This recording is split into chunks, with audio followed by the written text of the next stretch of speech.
Leon Adams has spent the last few decades nurturing his portfolio of brands. With his gut feelings, he brought to the American market Breitling, Lange or Panerai for the very first time. And he's going to tell us everything about the flair that he had before anyone else.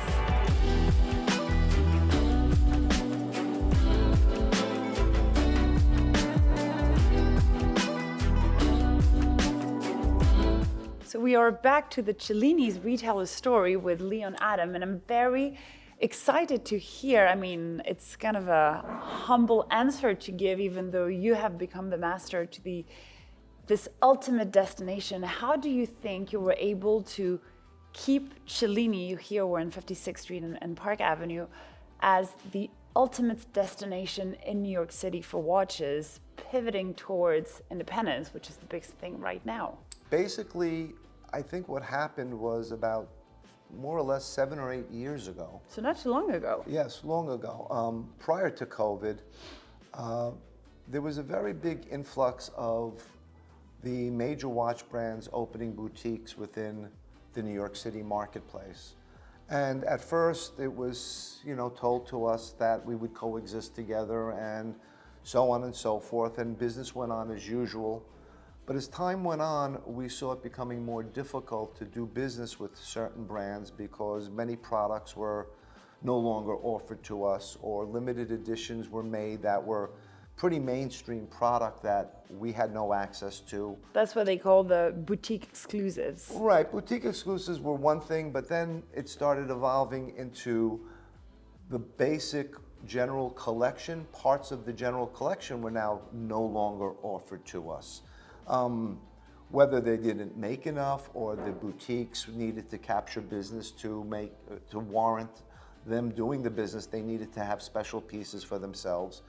So I saw this as a crucial time in what we were doing, because most of the brands that we had were mainstream brands. And it started, I would say, probably with Panerai. Okay. So at one time we were coexisting with Panerai very well. They had their boutique in New York City. We had 2 locations in New York City that we were selling. And then for no apparent reason, we were just closed.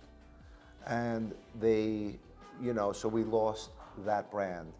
And I said, if it's gonna happen with one brand, eventually I could see it being a domino effect with other brands. And sure enough, it happened with another brand. And at that point, I said, we have to protect ourselves, and I need to look at other companies, viable companies, that we could do business with.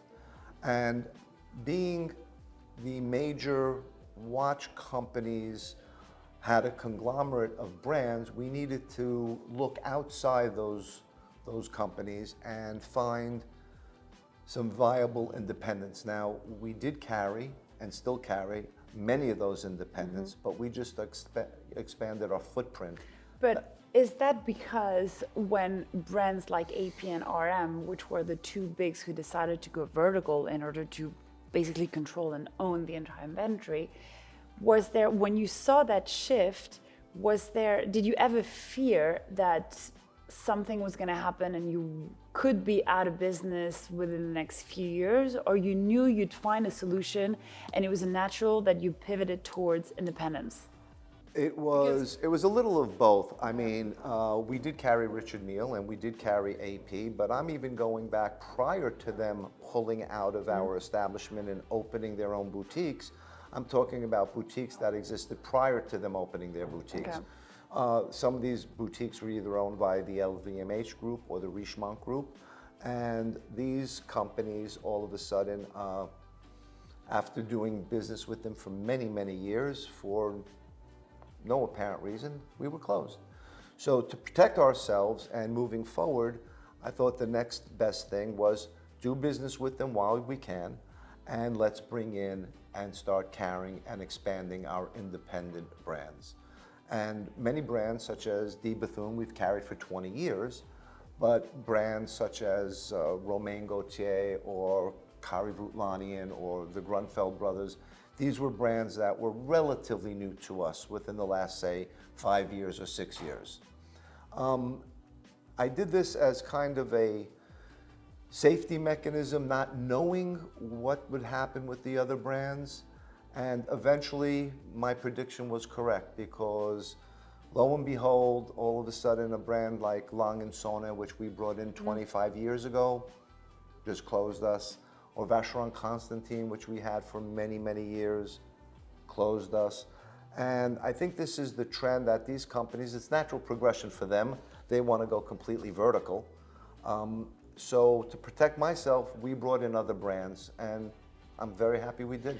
But it was still a bet, because you did have a clientele that you had nurtured and grown towards the year, but bringing in a completely new portfolio of brands that were not necessarily what your client were used or interested in buying.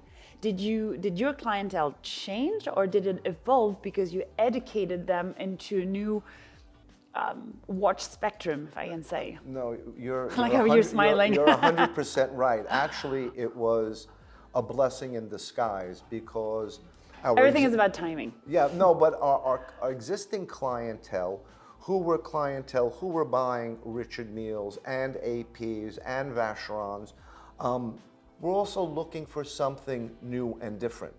And yes, we did educate them and bring them into the fold for some of these independents, which they never looked for. But on the other hand, it opened a whole new avenue for us, because we attracted people that we never saw before. Because a company like MB&F, which we resisted for many years because of the HM machines, which really was not our clientele base, all of a sudden bringing them in, all of a sudden we were getting people who were interested in these things. So it opened doors to us that we didn't have before. And we got all these new clients, as well as educating our existing clientele as to some of these new brands. And what was the hook? Like, how did you tailor, not the speech, but like the story into these clients who were discovering these amazing products, which were very different from what they were used to see? So always the independents paled in sales compared to the major brands.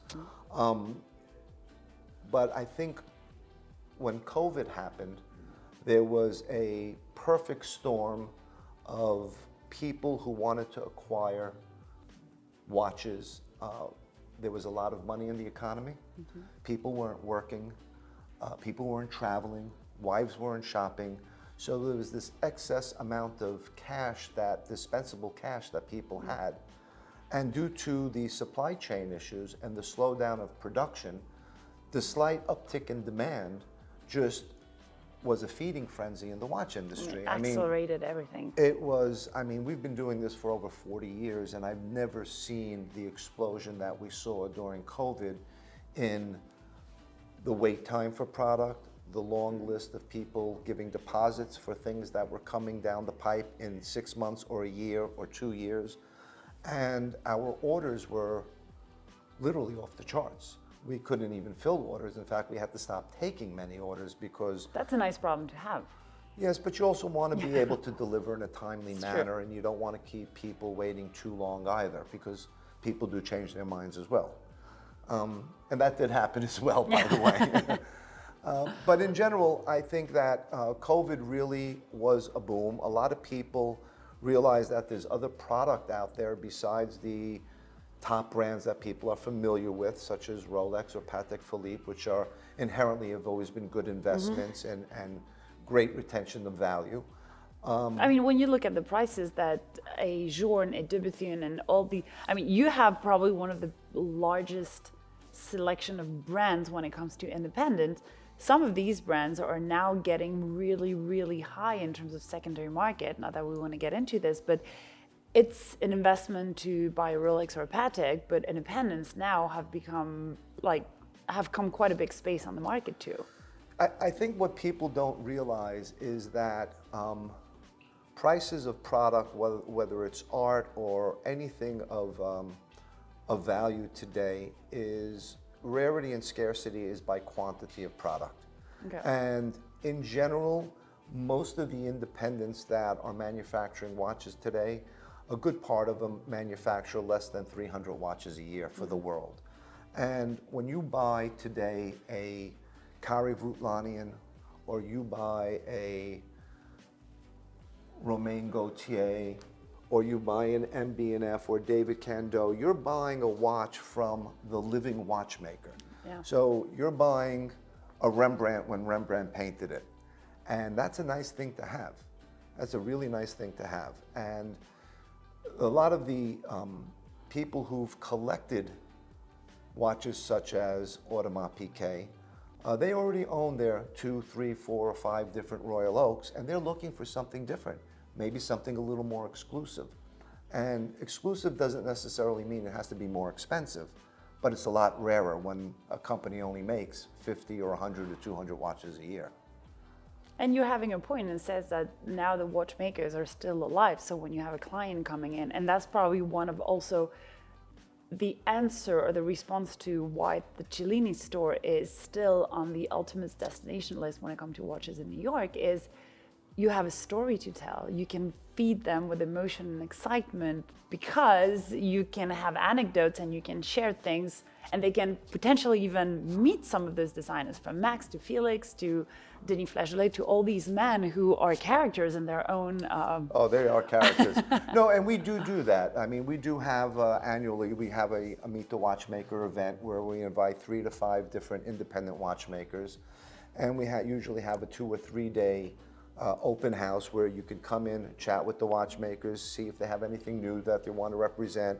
If you want to order something special from them, it gives you a chance to talk to the watchmaker themselves. And I think it's great for the watchmakers to meet their clientele over here on the other side of the pond. And it's also very rewarding for the consumer to actually meet the watchmaker. And it's coming always to been New York very is always a successful. fun thing. Yeah, well, you know, and it's held at a good time of the year, and it's been super successful for us, and we hope we can continue this going forward. I mean, there's no reason why you should stop. No, of course. It's just a matter of getting them to come over, which they love to come over. So what also makes your store ultimate destination is because of the amount of inventory that you have. You're known for this. Well, you know, I've always been taught that if you don't have it, you can't sell it. And My dad says the same thing. we invest heavily in the brands that we believe in. We order our product way in advance prior to having it sold. A lot of companies, unfortunately, due to where they're located or their clientele base, isn't equipped to do that. But we will go ahead and order product way ahead of our sales forecast. And many times we'll have backup stock because, you know, we did order it. But at any time you could come into Cellini and you'll be able to find a vast collection of independents where you could actually try them on, feel them on your wrist, play with them, examine them, see the finish of the movements. And this is something that is very unique to us because many places that represent these brands have nothing to show and will only take orders from a customer and then deliver the piece. Whereas here you can physically see it, try it on, and it's a big advantage. And when you think of it, it's crazy because a retail store should have products for you to try on and then purchase and then get out of the store with. But you know, that's kind of the problem in the industry because product is so expensive today. Yeah. A lot of stores cannot afford to stock what they want, and they might not have the clientele to sell multiple pieces of that. So in a major city like New York or California or Texas, I think it's very important that the dealers carry an inventory so that people can try it on. Which is why it gives you an added value as opposed to Correct. many others. Yes, it definitely helps. Well, thank you so much. My pleasure. And I'll see you for next episode. Okay, thank you.